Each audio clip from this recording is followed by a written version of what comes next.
Olá, tudo bem? Hi, Bruno, how are you?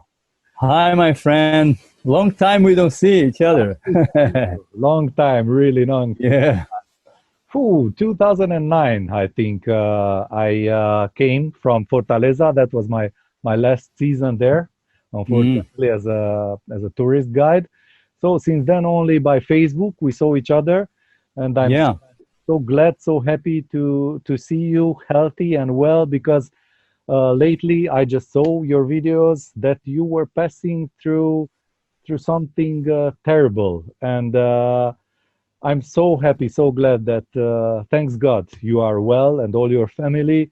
Please let's start this rock quarantine with your story, your personal story about COVID-19.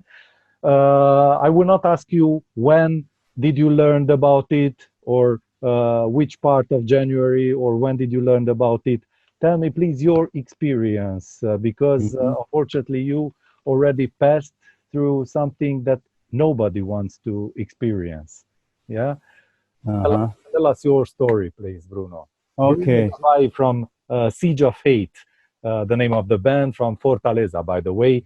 Welcome to Rock Quarantine by Olimanagement. Yeah, well, it's a pleasure to speak with you again and to tell about my experience and also, of course, about the band. Firstly, in the beginning of April, we were already on quarantine here in Fortaleza, in our city in Brazil, and since the late March, the end of March, I started the quarantine here, and I work besides the band, I work in a bank. Then I had to go out every day to work, and because of that, sometimes I went to the supermarket and something to buy things for my home, and because of that, I think because until the beginning of April in Brazil, people were not wearing masks, protection masks Yeah. because of the virus. It was not a recommendation of the authorities. It was not necessary. They said that it was not necessary only for the people who were sick. And then I went shopping When was without this? mask. Which Huh? which month? When it was? It was in the beginning of April. Beginning of April. Yeah, yeah. And then I think uh, I've got I brought coronavirus inside me to our home. Then in the 8th of April, April 8th, I started feeling some headache, a little weak, a little dizzy, and then I noticed that I had something wrong. And in one day, my wife here started coughing and feeling bad too. I have two kids. The younger had no symptoms, but later we tested everyone, and everyone got positive. All, all four of you. The Yeah, yeah, all the four of Wow. us, and me and my wife, we had the symptoms, stronger symptoms. So we had a lot of days with fever and headache and pain, whole body feeling weak, and we had lost. We couldn't smell anything and taste anything. It was like neutralized the smell and the taste of things. What was the And first for thing that you done when you felt so bad? Did you call the ambulance or did you ask for tests or what you did, my the friend? first thing I called the service, public service of for the help for the virus is a toll free we do here, and ask for information. And I told that I had uh, a little headache, and I was Fever or what feeling did you had? weaker. But Fever? as I called, I hadn't no symptom of fever or something more severe. And then they told, no, maybe you just have a The flu. virus, normal virus symptom. It's not the coronavirus, so you don't have to make nothing, to do nothing more special, like isolate myself in my home or something. They told that I didn't need to do that. And then, but in 2 days, me and my wife already had symptoms, similar symptoms, and maybe Very strong symptoms, it yes. was I feel now, I feel that I was lucky because none of us had to go to be intern in a hospital. We went to the hospital just for to see a doctor and ask for information, and if we needed any treatment, more harder treatment. But uh, we were okay as we went there. We were like in the 6th or 7th day of symptoms, and they told we were okay. We were going well in the curve of the disease. So we didn't have problem of oxygenation in our lungs. It was okay. It was in the normal level, and the fever, it was Did they kept you in the hospital? You've been no, just for uh examination. yeah, so just for examination, yes. I see. And just about half an hour, they got my temperature, my level of oxygen, and talked to me with some minutes about the symptoms, and then they told me to go back, stay at home, and But did treat they the took any symptom. test from you, like from your No, nose not or in the mouth or hospital. no? Not no, because in Brazil they were only testing, and I think it's still going there like the same way. They're only testing people who are with more severe symptoms, like I see. lack of breath and high fever, and the fever doesn't go down, and Really? then they do the test. But for us, it was not allowed to do the test, so they only sent us back home, and we stay for like 2 weeks, and with painkillers and medication for fever, and sometimes for flu, because my nose was also bad, and uh, we were lucky. No, nothing more serious happened with us. So they But just gave you some medicine, some medication against flu. They gave you some simple medication, nothing special, nothing no, only that simple, like Tylenol, and this, like you have in home. You don't need really. special uh, indication from the doctor or something like this. No, none of these antibiotics, none of this. We didn't need that. That's why I say that we were lucky, because the disease didn't evolve so much with us. But it was a long and slow recovery. But from that moment, you didn't went to work, neither your wife or something. Yeah, No, no. all four of you stayed in house, like isolated yourselves in Yeah, your yeah. own home. Yeah, as we started feeling bad, we contacted our respective jobs, and they said, so you keep home, and you don't have to work. And so we had a license for 2 weeks, each one of us, Hmm. and then only after I was okay, 2 weeks after, I started I started back to the home office, and now I'm okay already, and I started going to my To the job bank. normally, physically, yeah, to the bank. But I did mean, you got tested in the meantime, and the tests came yeah, out negative? in the No, that everything passed. like in the end of the period, I had to pay for the test, because I couldn't get for the public tests, and then we had to pay for all the family. And that were when we got the results that we all were positive. So the 4 tests, they came out positive.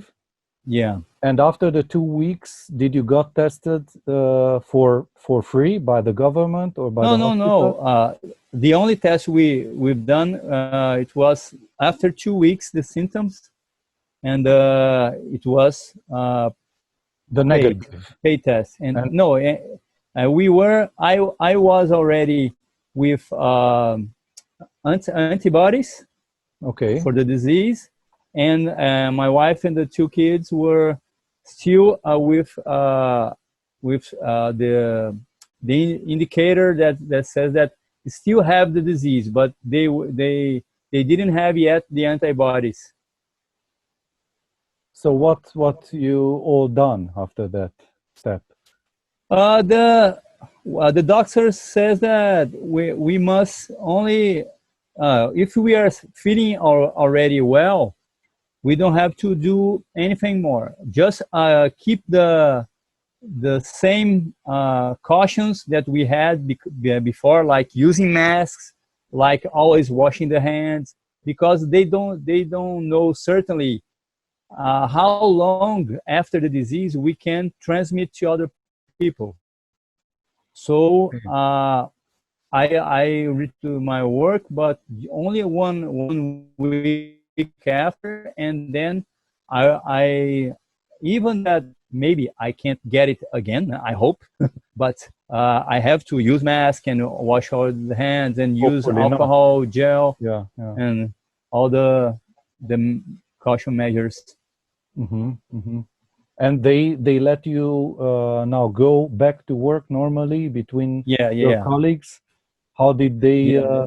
receive you? There is not a fear, or there is no. You don't have any problems with your colleagues In at your in the job. beginning, they were a little bit afraid. They were, you are really okay. There's no problem. Like they asked the personal department if I really could be there, and they said no, he is okay. He has just passed the period that is normal, and there is no risk of transmitting to other people. But anyway, most people in the bank I work is at home office, so it's very little people there. So now you're No, working very from few people. home or physically back in the bank, Most of people still home. and you Are still yourself. home. No, I'm going to work there every day. Yeah, I'm going back to work normally, like in the bank, normally in my computer there in my office, but with no problem. I'm feeling okay. I'm feeling normally already, And and your wife that and the that should be kids. the process for all the people who got the disease and That's get what well. the Yeah, that's what the doctors told you, Yeah, that you can get back like this slowly to your normal life, yeah. because But you probably made these antibodies which defeated the virus, yeah, because you didn't yeah, take any medicine. You had y- some antibodies hmm which thanks God defeated, and the same happened with your wife. She's feeling yeah. well now, and the hmm kids, everyone, Kids too. Yeah, everything they is are not okay going to now. school or to kindergarten. No, the school is still like home office. It's homeschool. They are still They close they're by they're everywhere in the watching they're world. watching the classes online. Hmm. Wow, it's It was quite an experience.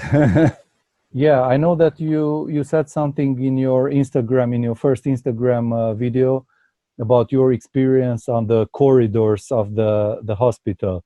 I don't want to get into details, but if hmm you can say something from your personal experience, because hmm you've been in something terrible, which of course nobody can imagine. Even of course nobody will or wants to pass through something similar, but you've been there and you saw for sure, because you've been in that hospital, you saw for sure even more difficult and dangerous cases, like very, very ill, very sick people of this Mhm. COVID-19.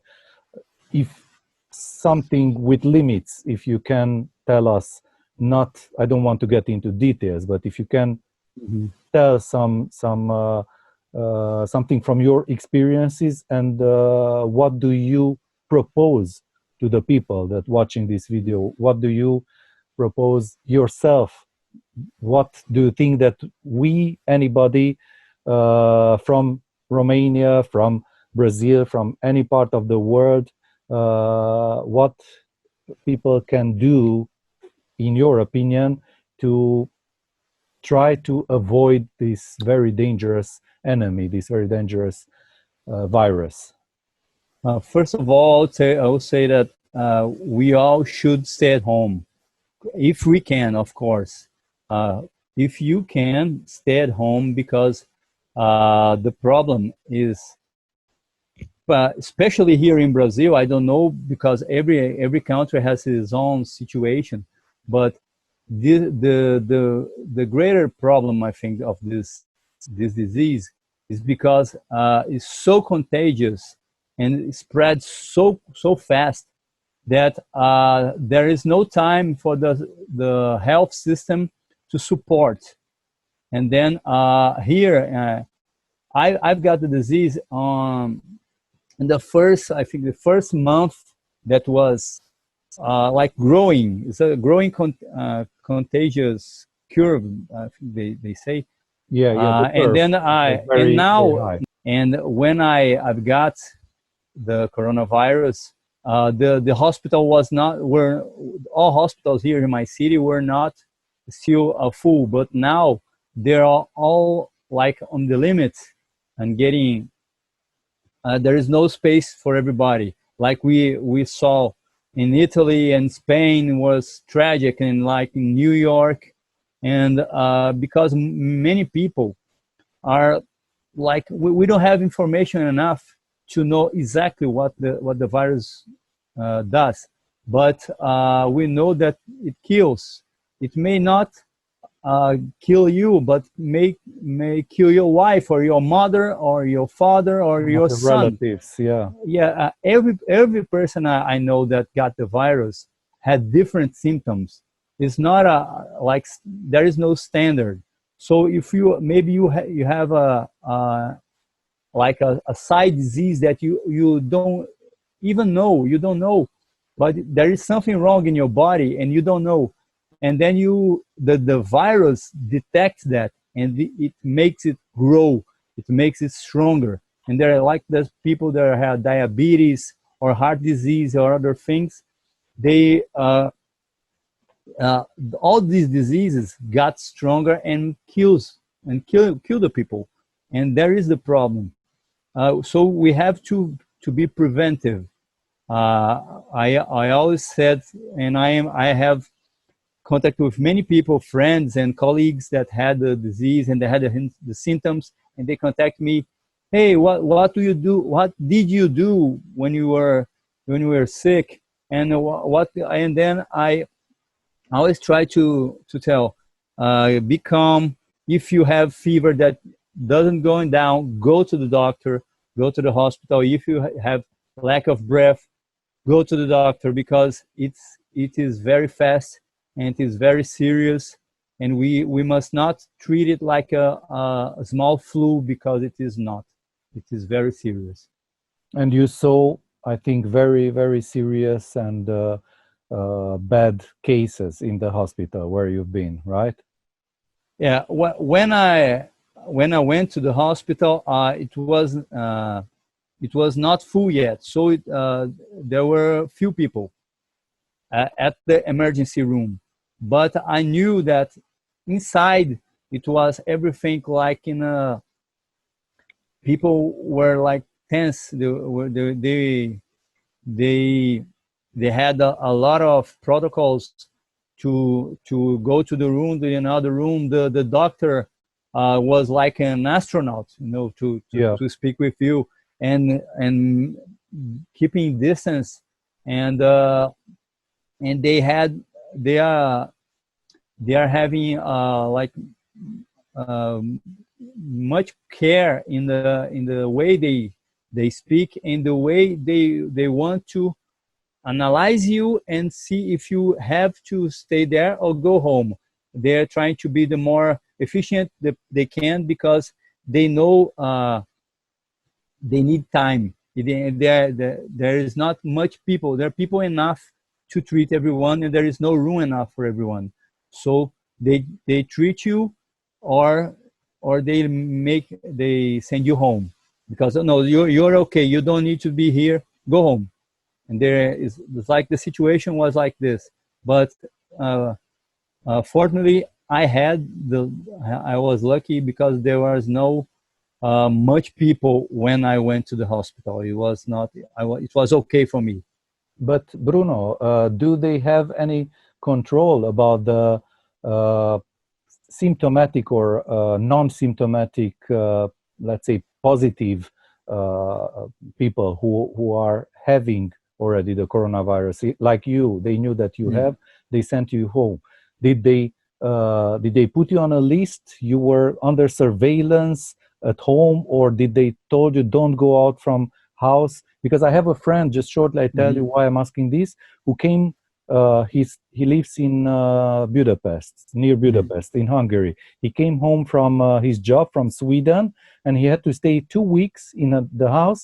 They put a big red sticker on his main entrance door, that here it's a person under quarantine and he Mhm. cannot go out and don't enter. It's forbidden to enter here. Did Mhm. they put something like this on your door, or people knew that No, you and your family are positive? no. In Brazil, we don't have nothing like that. But as we get in the hospital, we fill in a paper with about the symptoms you have, and so they can analyze and see if you are a suspect of having COVID-19. But they don't test you, and you get only for a list of suspects. But there is the official statistics don't say that numbers, and many people that are in this situation are treating themselves at home, and with some medication, different medications, antibiotics. There is the chloroquine and others. Yeah. Sometimes there are different protocols in different hospitals in different cities. It was not a standard treatment. So uh, but many people that is not intern in the hospital, they don't enter in the statistics. So there are people here in Brazil making some statistics studies that says that more than 2 or 3 million people already have the disease or had the disease, Oh. because it's so different for different people. And the official statistics says that only 200,000, but we are sure that more than 10 times that number is the true. And so, but Brazil is a very big country, and By the way, the yeah, sorry to interrupt you. uh-huh. I know the population of Fortaleza was already over 4 million in 2009 when I've Mm-hmm. been there.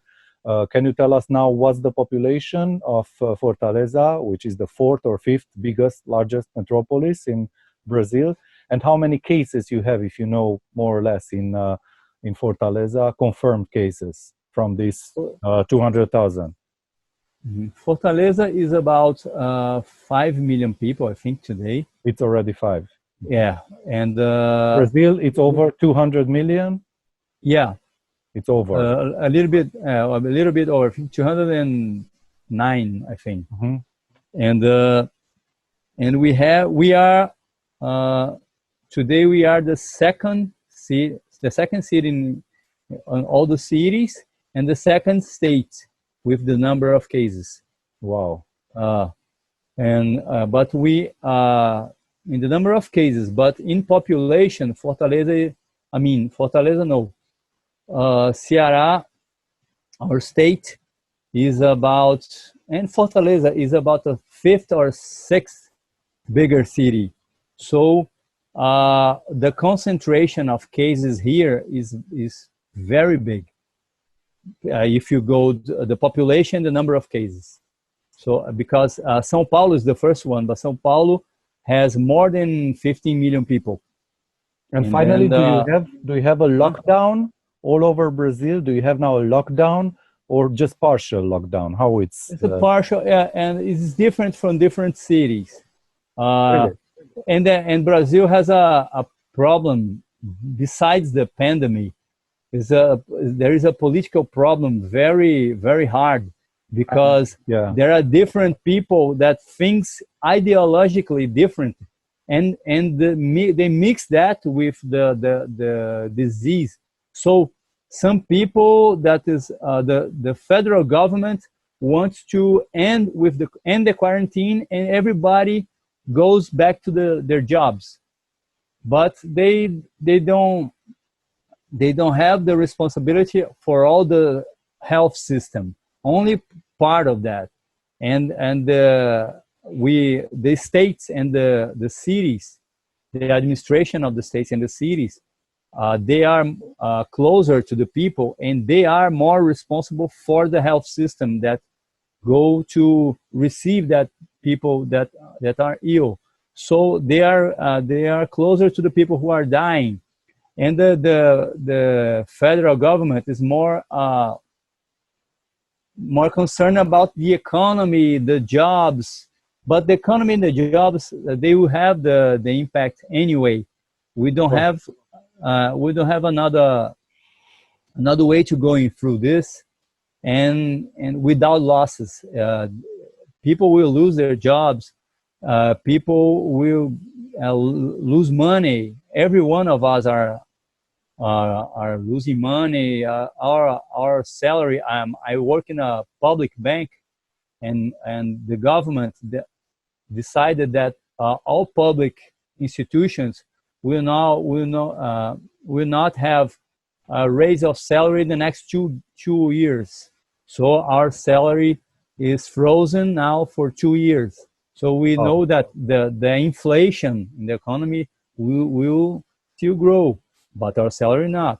And there are people that are losing their jobs who are in the private sector. So it's more complex, and it is crossing with the disease, and so there are people that don't believe the disease is so severe, and even then they with expose so many themselves. deaths, even with so many deaths, they don't believe this. How Yeah, it they say that the statistics are fake news. are fake? It is lie. They say that people are inventing number of deaths to cause panic. So there are so many conspiracy theories that I think is insane. I don't know why people do that. I don't know.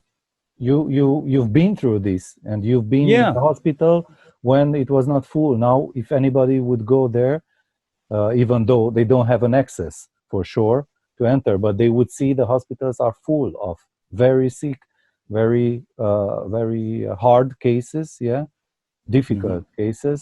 And I think the most important is for the people to believe this, that this is true. It's not only fake news, and to protect themselves, to try to lower the curve. Yeah, this is Yeah. important because it's anyway going up. But once it's low, it can pass with less deadly cases.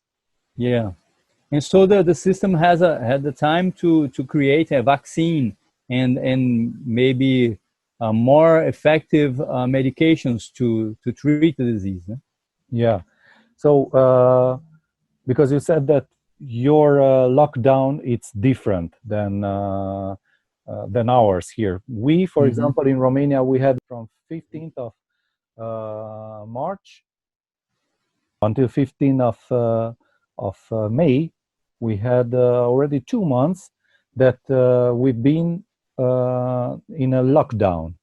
So Mm-hmm. it was a full quarantine. We couldn't go out just for shopping, only with uh, papers, declaration filled in with the purpose of your visit at the grocery shop or at the pharmacy or a few points.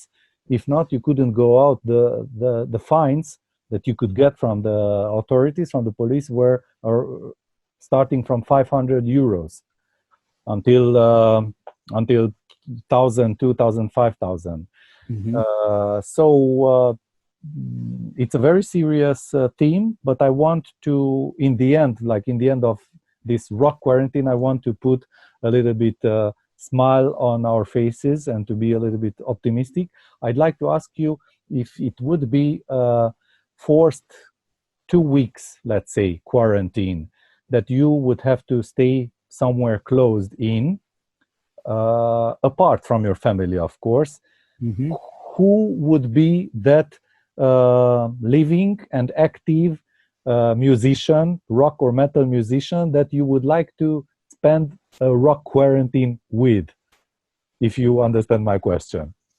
So Uh, choose, for two yes, weeks. for 2 weeks, 1 or 2 weeks. Apart from the family, but together with some Musician, yeah, musician. yeah. That's an interesting question. Maybe. Because I'm sure that you will choose a musician. I had interviews with friends who chosen Tom Hanks, for example. They would Uh-huh. like to spend 2 weeks with Tom Hanks because it's their favorite actor, even if Mm-hmm. um, my friend who was in that interview, it's a rock singer. Mm-hmm. But because you are a really tough metal band guitarist singer, I Mm-hmm. suppose that you will choose a musician. Who would be that personality, living and active personality? Let's not think Uh-huh. about those like Dimebag Darrell or Cliff Burton who they are playing Another in level. the heaven.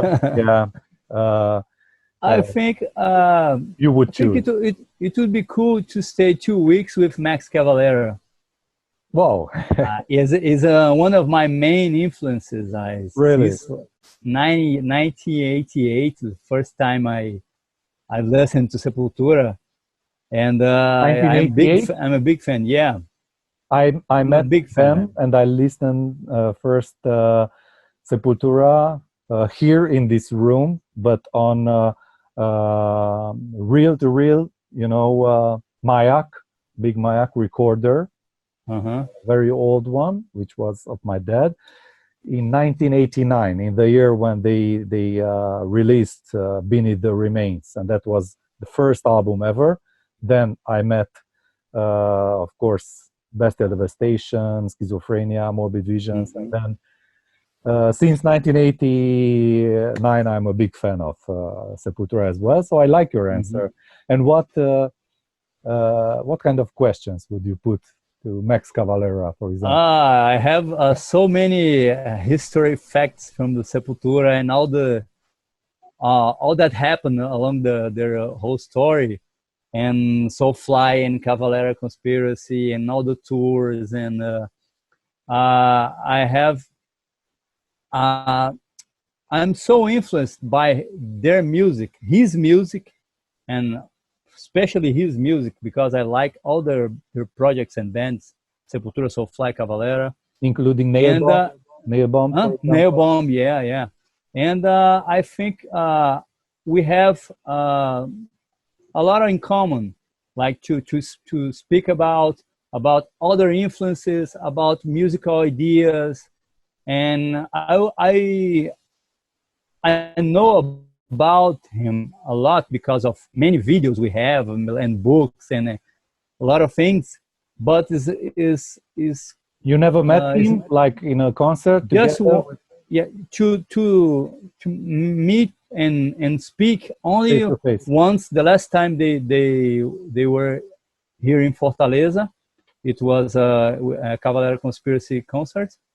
Wow. uh, I went to the backstage and talked with him and Igor and all the guys and Mark Rizzo also, and we spoke just a few minutes. But I wish I could have this opportunity to talk a lot about many things To spend a and longer time maybe with him. create some stuff together. You know, That would be great. I have a lot of ideas that I think he would think that is cool because we have like similar influences for many songs and stuff like that. Yeah. Look, what interesting facts. I didn't knew that you will mention him. Honestly, we didn't talk about this. And of Mhm. course, you know, my biggest favorites are Sepultura, as I told you, Yeah. 1989. I have their tattoo, Soulfly as well. Mhm. And he's right here behind me on the flag. You can, I don't know, Mhm. did you notice? Yeah. Which is from a limited edition Chaos AD CD that I Uh-huh. bought in Budapest in '94 when I've been there for the concert. And this T-shirt, which I'm wearing it right now, this Chaos AD T-shirt, it's Mhm. maybe the most, not maybe, it is the most precious T-shirt from my collection of 300 or 400 T-shirts, Mhm. rock T-shirts, because I got it on 14th of November 1993 in Budapest from Igor Cavalera. It was a present from Really? him after I made an interview with him for Rockstar, for a magazine that I Mhm. used to work for as a journalist. So Mhm. in the end, to close this rock quarantine interview, and I don't want to keep Mhm. you up from your family duties, my friend Bruno, I'd like to ask you, Mhm. what's your personal opinion about the old Sepultura and the new Sepultura, and comparing with Soulfly Mhm. today? Let's say, what is your personal opinion? Old Sepultura for me is one of the best bands I ever heard, and I my one of my two of my main top five favorite albums are Schizophrenia and Beneath the Remains. So it's, for me is like the highest level, together with Death, Spiritual Healing, and Iron Maiden, Power Slave, for example, like the, some of the best album ever recorded. So it's hard and easy at the same time to speak about Sepultura because old Sepultura had uh, a very inspired like way of making music. And then we have the current Sepultura and we have the current Max Cavalera's career, like Soulfly and Cavalera Conspiracy. Yeah, And with the current phase of Sepultura, I still am a big fan of Sepultura, and I like the albums with Derek Green. Against is a great album, and then I think after Against, they like started going down for many years and many albums. They were not so good. They are cool songs, but they are not my they are main far favorite. away from my favorites. Yeah. Yeah, And then the last two albums, like Quadra now yeah, and Machine Messiah, I think they have arise again. So yeah. and That's a then good formula. is a new band. It's not that old Sepultura, that fresh metal, death fresh metal from the 80s, and it's another band. But there are so many fans from the old phase that don't want to accept it. But I think we have to know that the band moved on, and they decided between them, between each other, like who keeps the name, who keeps the rights. So Andreas and Paulo kept the name, and they still have the name Sepultura, and the band had crossed many different moments. But I think after the drummer, uh, I forgot the name, the current drummer, Sepultura, Eloy Casagrande. Eloy Casagrande. Yeah, of course. He's one of the best drummers in the world. Yeah, he's So a I think monster, man. He's unbelievable. Yeah, All the for, respect, and Igor will remain one of yeah. my top favorite drummers in Mm. the world. But this guy who was born in '91 when they released Arise, And it, they played in Rock in Rio. yeah, Yeah, he was coming to life. yeah, in that year, imagine. And Yeah. he's now, we can say, almost at the same level with Igor, like complexity of his drummer techniques. It's unbelievable. So I think he brought a new blood, and this young blood got a new energy to Andreas to make good songs. And then I think is a quite a similar thing that happened with Max when Mark Rizzo entered Soulfly. Mark Rizzo for me brought Max back to life. You know, after Prophecy and then Dark Ages is a great album, one of my favorites from Soulfly. And then other albums like Unslaved. Unslaved is a death metal album. Soulfly started Yeah, like roots, like a new metal, and then he was he was making death metal again. So uh, I think when you bring some good musicians, they make you have new ideas and explore new boundaries. So I think Sepultura finally got back to this moment in Machine Messiah and now Quadra. Quadra is a awesome album for me, and I'm very happy that they are there again. And is a very good band, and I think they are going back up to the top bands of metal. And but it's not a competition. I mean, oh, so Sepultura is there and Soulfly now is down. No, I think they are.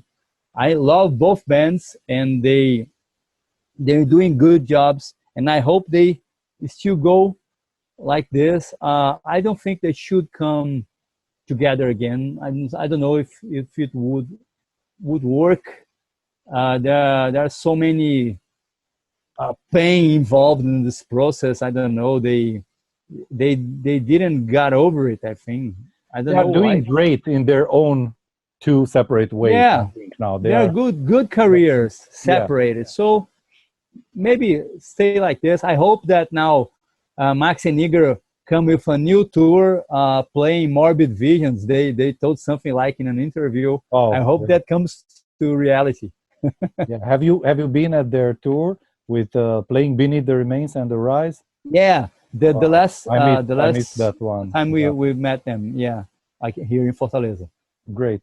Look, I hope that Max Cavalera will watch this interview as well, because I will forward it to Gloria, which we Hmm. are friends on Facebook, and we are messaging from time to time to each other, so we keep in touch. And I will try to forward it to Andreas as well, to be seen by Sepultura. So in the end, please tell me, if did you had so far by your band, uh, S.O.H or Siege of Hate, any Hmm. cover of Sepultura or Soulfly? You made any cover I of think these two bands? we didn't. No, no. Or maybe Uh, occasionally, do you play on any of your I concerts, have like bonus? a parallel project like with some friends from other. Okay, so I have a side project that sometimes we play some tributes. One of them is for Sepultura, and we had played already a tribute for the 25th anniversary of Beneath the Remains, and then the 30th anniversary of Schizophrenia. What's the So name of this project, please? and then we there is no name as Sepultura tribute, something Ah, like this. only like this, simple. Yeah, because it's not. We just come together when we want to play. So we have. I have a more like constant project besides Siege of Fate. That is a Death tribute. The name is Death Tribute, and we started in 2002, right after Chuck Schuldiner died. me and some friends from other bands here in Fortaleza, we are fans of death too. And then we started playing, and all concerts the concerts are benefits. So we receive some food to go to the hospitals or to institutions that take care of poor people or people with diseases like cancer and stuff. And then this death tribute is a benefit tribute band. And then came the Sepultura tribute, only to play, to make a homage, a tribute, to pay a tribute to our favorite bands. Since when do you have? Sepultura is one of my Since favorite when do you bands. have this Sepultura tribute? Since when? When it started? Sepultura, I think 2014, like 6 years ago. So in 2009, when I left Fortaleza, it was not existing. It was not even in No. plan. But there are some videos on YouTube. What a pity. I will check it. I will check it. I'll send you the links. Great, my friend.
So I'd like to ask you in the very end of our interview, to say a few words in Brazilian for all those who gonna watch this interview, about the current situation and about what do you propose, because you said you have many friends there who were also in your situation. They got tested positive, or they got the same symptoms as you.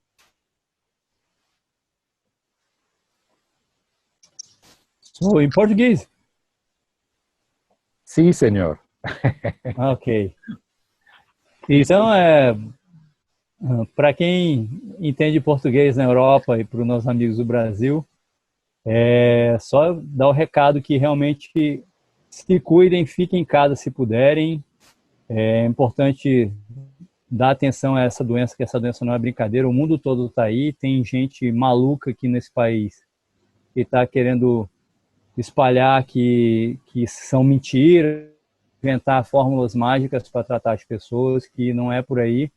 Eu acho que a gente tem que prevenir, tem que ouvir as autoridades e tem que torcer para realmente conseguir passar isso aí de uma forma melhor, porque o país já está cheio de loucura e o mundo inteiro está sofrendo essa doença e a gente tem que realmente ter muito cuidado com a informação, principalmente porque o que pode proteger as pessoas hoje em dia é a informação correta. Então, não acreditar em qualquer besteira que vê na internet, no WhatsApp principalmente, que o WhatsApp é uma disseminação de informação errada, mas ver informações oficiais na imprensa, nos canais oficiais, seja do governo, ou seja dos jornais do mundo inteiro. E é isso aí, cara. E agradecer a todo mundo que tem apoiado o S.O.H, o S.O.H, esses anos todos. A gente está esse ano para lançar um disco novo, se a pandemia deixar, se não vai ficar para o ano que vem, mas a gente está terminando de compor e produzir. E depois quero poder conversar também aí para a gente espalhar mais sobre a banda aí quando sair o CD novo. Tudo que eu posso dizer Beleza? agora, beleza, meu amigo. Tudo que eu posso dizer é muito obrigado pela essa entrevista tão especial. Muito obrigado. Eu estou realmente feliz te ver bem e saudável. E tudo que eu posso dizer é que muita força para você, continuar seu trabalho, mas também cuida-se. E depois que essa loucura, esperamos que vai passar, logo não vai demorar para sempre. Esperamos que vai passar logo depois. Espero que um dia podemos organizar um show de S.O.H, S.O.H, aqui pela Europa também, ou quase um tour também. E manda abraços para seus colegas, companheiros da banda e todo mundo aí em Fortaleza, a galera do War Beef, Pedro e todo mundo. Valeu? Beleza, um prazer ter ver você de novo aqui também, ver que você também está bem aí e esperar oportunidade aí para você estar aqui no Brasil de novo, aqui em Fortaleza com a gente. Com certeza, se eu volto lá, eu vou te ligar antes e vamos encontrar lá no Hey Ho, Beer Choperia. Não mais é um bar de rock, como foi? Não mais tem shows lá no Hey Ho? O Rei Rovo virou um pub com uma cervejaria agora, uma Cervejaria. cervejaria muito boa. Sim. Mas não tem mais shows. Bebeco. Assim, manda um abraço para Bebeco. Lá. Sim, valeu. Okay. Tô com saudade da toda a galera do rock, do metal, de lá, aquela esquina do Hey Ho, dos Ali shows. era bom demais, era muito bom ali. Sim, sim. Espero que um dia vamos reencontrar, meu amigo. Muita saúde para você e toda a sua família e força. Valeu. Obrigado aí, para você também, tudo de bom. Vamos Thank nos you. falando. Grande Thank you abraço. so much. Thank you so Thank you much for very this much, great everybody. interview. Watch this video. Thanks for all your messages. CJFH.com. I will anyway write page. all your links here in the end of the interview. And thanks, Bruno Gabai from Siege of Hate, from Fortaleza, Brazil. A lot of health to you, to your loved ones, and to everyone who are watching these rock quarantine videos here on Olimanagement's YouTube channel. Muito obrigado. Thank you a lot, my friend. Take care. Stay safe. Thank you. Yeah. Valeu.